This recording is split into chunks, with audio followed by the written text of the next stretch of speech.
ನಮಸ್ಕಾರ, welcome back to my channel. ನಾನು ರಮ್ಯಾ. ಇವತ್ತಿನ ವಿಡಿಯೋದಲ್ಲಿ ಏನಪ್ಪ ಇವರೆಲ್ಲ ನಿಂತ್ಕೊಂಡಿದ್ದಾರೆ ಅಂತ ನೋಡ್ತಿದ್ದೀರಾ. ಏನು ಅಂತಂದರೆ ಸಮರ್ಗೆ ರಜೆ ಕೊಟ್ಟಿರೋದ್ರಿಂದ ಸೊ ಮನೇಲೆ ಮಕ್ಕಳಿಗೆ ಇದ್ದಿದ್ದು ಬೋರ್ ಆಗಿರುತ್ತೆ. ಇವತ್ತು ನನ್ನ ಮಗಳು ನಮಗೆ ಒಂದು ಗೇಮ್ ಹೇಳ್ಕೊಡ್ತಿದ್ದಾಳೆ, ಅಂದರೆ ಆಟ ಆಡೋದು. ಸೊ ಅದನ್ನು ಇವತ್ತು ಯಾವ ರೀತಿ ಗೇಮ್ ಆಡಿಸ್ತಾಳೆ ಅಂತ ನೀವು ಕೂಡ ನೋಡಿ. ಸೊ ಎಲ್ಲೂ ಕೂಡ ವಿಡಿಯೋನ ಸ್ಕಿಪ್ ಮಾಡಿದೆ, ವಿಡಿಯೋ ಪೂರ್ತಿಯಾಗಿ ನೋಡಿ. ಇನ್ ಕೇಸ್ ಈ ವಿಡಿಯೋ ನಿಮ್ಗೆ ಇಷ್ಟ ಆಯಿತು ಅಂದರೆ ಪ್ಲೀಸ್ ಲೈಕ್ ಮಾಡಿ, ಶೇರ್ ಮಾಡಿ, ಕಮೆಂಟ್ ಮಾಡಿ.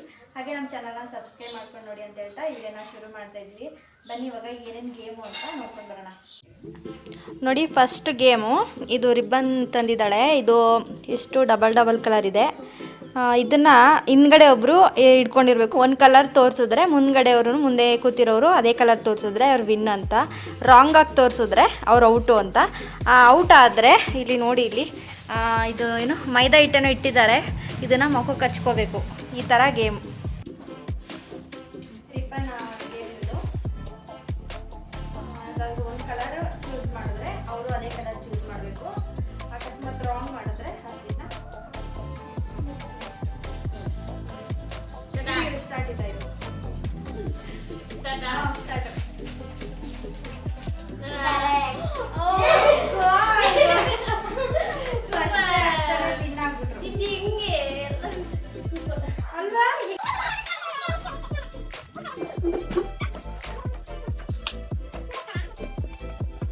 ಆಯ್ತಾ? ಈ ಸಲ ಪಕ್ಕ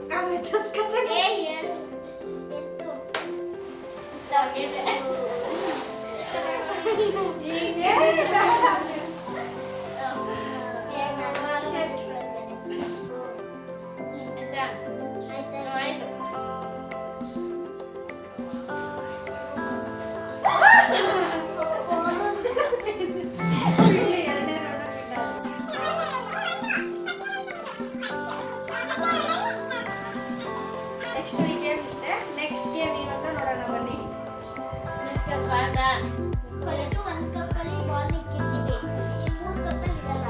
ಅದನ್ನ ಕರೆಕ್ಟಾಗಿ ಗೆಸ್ ಮಾಡಿದವರು ನೋಡಿ.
ಇವಾಗ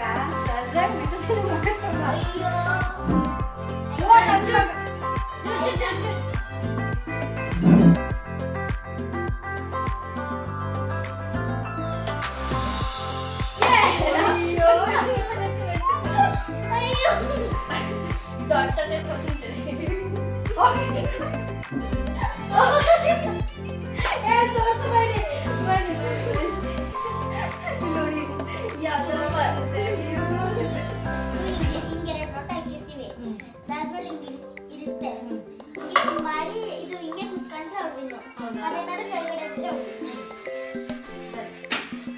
ಫಸ್ಟ್ ಸಿಕ್ಕಿ ಸೆಕೆಂಡ್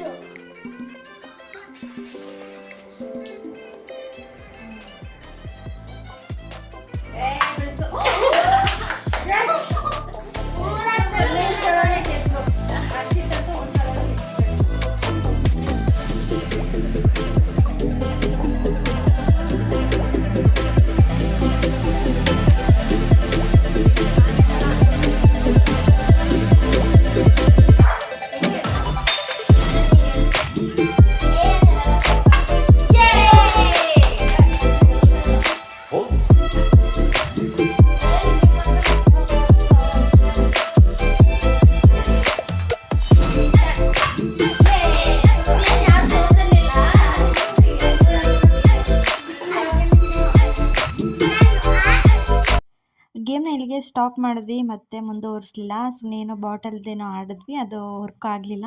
ಸೊ ನೆಕ್ಸ್ಟ್ ಇನ್ಯಾವಾಗಾದರೂ ಆಡೋಣ ಅಂತೇಳಿ ಸ್ಟಾಪ್ ಮಾಡಿದ್ದಾಯಿತು. ಮಕ್ಳಿಗೂ ಬೋರ್ ಆಗುತ್ತೆ ಅಂತೇಳಿ ಅವ್ರ ಜೊತೆ ನಾವು ಕೂಡ ಮಕ್ಕಳಾಗಿ ಸ್ವಲ್ಪ ಹೊತ್ತು ಆಟ ಆಡಿದ್ದಾಯಿತು.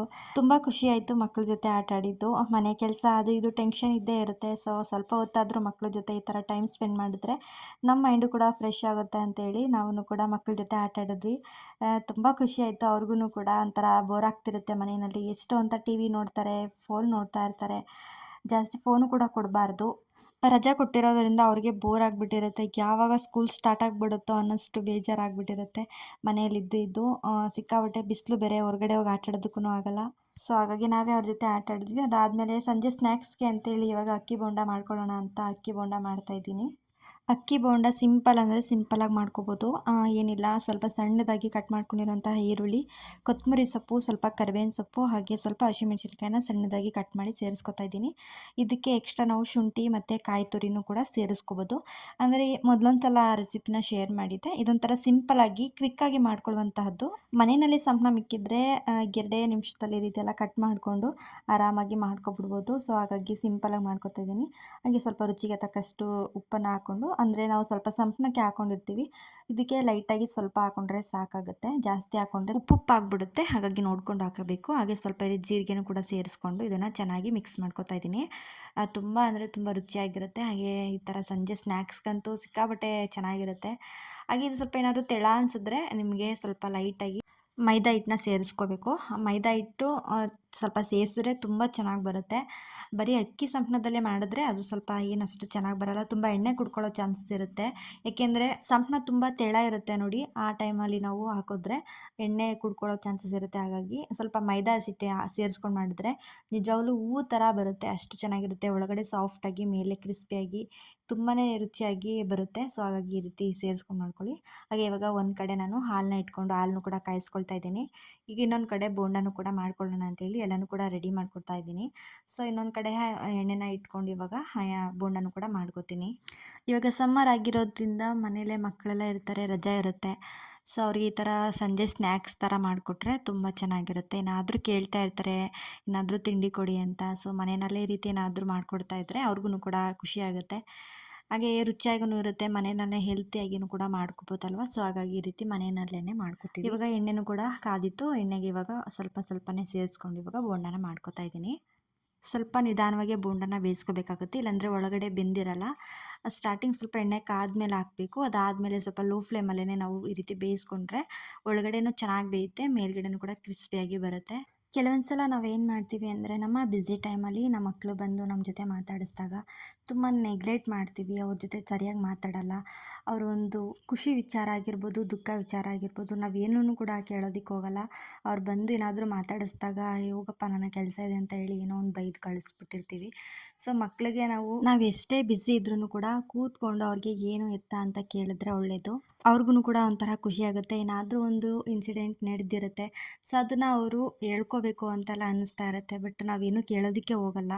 ಯಾಕೆಂದರೆ ನಮಗೆ ಕೆಲಸಗಳಿರೋದ್ರಿಂದ ಕೆಲಸ ಮುಗಿದ್ರೆ ಸಾಕಪ್ಪ ಅಂತ ಗಾಬರಿಲಿ ಮಕ್ಕಳು ಏನೇ ಒಂದು ಮಾತಾಡ್ಸೋಕೆ ಬಂದ್ರೂ ಕೂಡ ಮಾತಾಡ್ಸಲ್ಲ. ಈ ಮಿಸ್ಟೇಕ್ನ ನಾನು ಮಾಡ್ತಾ ಇರ್ತೀನಿ. ಸೊ ಹಾಗಾಗಿ ಹೇಳ್ತಾ ಇದ್ದೀನಿ, ಮಕ್ಕಳ ಜೊತೆ ಸ್ವಲ್ಪ ಟೈಮ್ ಸ್ಪೆಂಡ್ ಮಾಡಬೇಕು. ಅವರೊಂದು ಕಷ್ಟ ಸುಖನ ನಾವು ತಾಳ್ಮೆಯಾಗಿ ಕೇಳಬೇಕು.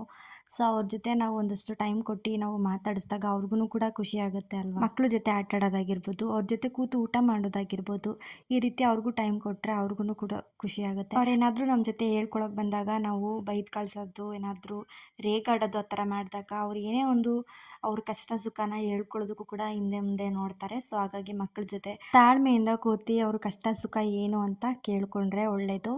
ಒಂದು ಖುಷಿ ವಿಚಾರ ಆಗಿರ್ಬೋದು, ದುಃಖ ವಿಚಾರ ಆಗಿರ್ಬೋದು, ಏನಾದರೂ ಒಂದು ಇದ್ದೇ ಇರುತ್ತೆ. ಸೊ ಮಕ್ಕಳಿಗೆ ಹೇಳ್ಕೋಬೇಕು ಅಂತ ಅನ್ನಿಸ್ತಾ ಇರುತ್ತೆ ಒಬ್ರಿಗೆ.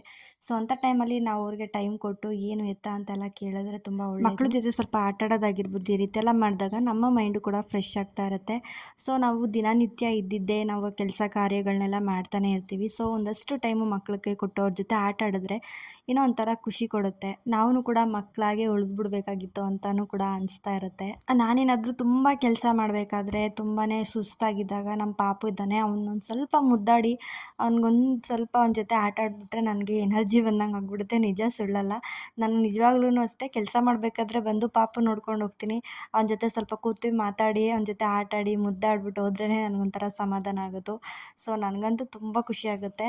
ನಿಮಗೂ ಈ ಥರ ಅನಿಸುತ್ತಾ ಅಂತ ಕಮೆಂಟ್ ಬಾಕ್ಸಲ್ಲಿ ಕಮೆಂಟ್ ಮಾಡಿ ತಿಳಿಸಿ. ಯಾಕೆ ಅಂತಂದರೆ ಹೊರಗಡೆ ಎಷ್ಟೇ ಕೆಲಸ ಮಾಡಿ ಬಂದರೂ ಮಕ್ಕಳ ಮುಖ ನೋಡಿದ್ರೆ ಏನೋ ಒಂಥರ ಅವ್ರ ಮುಖದಲ್ಲಿ ನಗು ಬರುತ್ತೆ, ಖುಷಿ.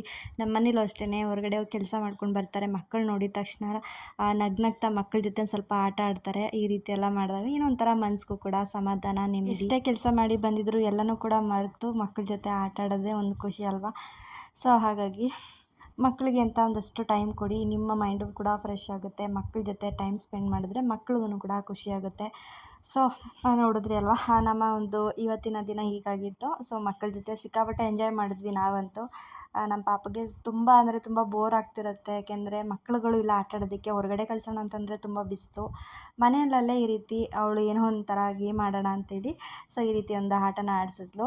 ತುಂಬ ಖುಷಿಯಾಗಿದ್ಲು ಮಾತ್ರ ಆಟ ಆಡಿಸಿ.